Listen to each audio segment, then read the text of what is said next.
Hi అండి, కుట్టి కిచెన్స్కి స్వాగతం. నేను ఈరోజు కుట్టి కిచెన్స్లో ఉల్లిపాయ వంకాయ కర్రీ ఎలా చేయాలో చూపిస్తున్నాను. చాలా సింపుల్ ప్రాసెస్ అండి ఇది.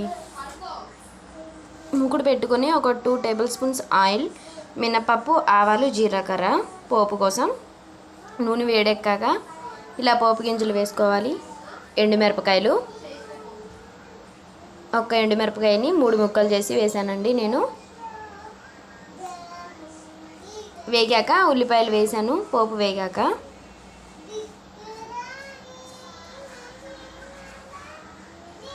కొంచెం ఇప్పుడు కరివేపాకు కూడా వేసుకుందాం.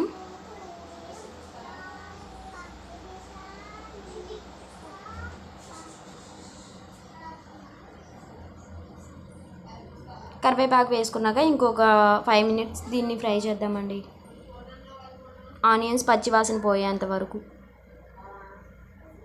ఇప్పుడు ఉప్పు పసుపు వేసుకున్న నీళ్ళల్లో నేను వంకాయలని కట్ చేసి పెట్టుకున్నా, ఒక 1/2 కేజీ.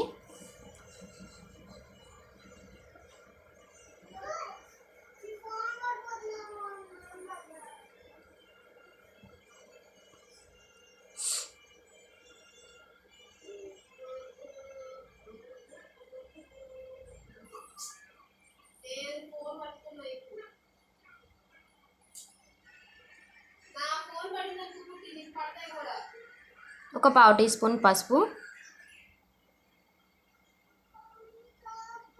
రుచికి తగినంత ఉప్పు,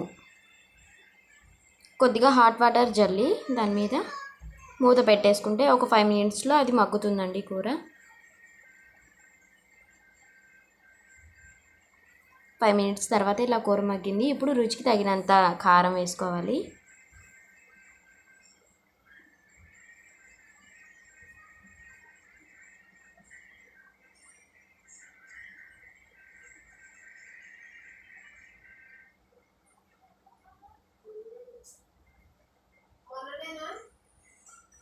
లాస్ట్లో కొత్తిమీర వాసన కోసం, మంచి రుచి కోసం వంకాయ కూర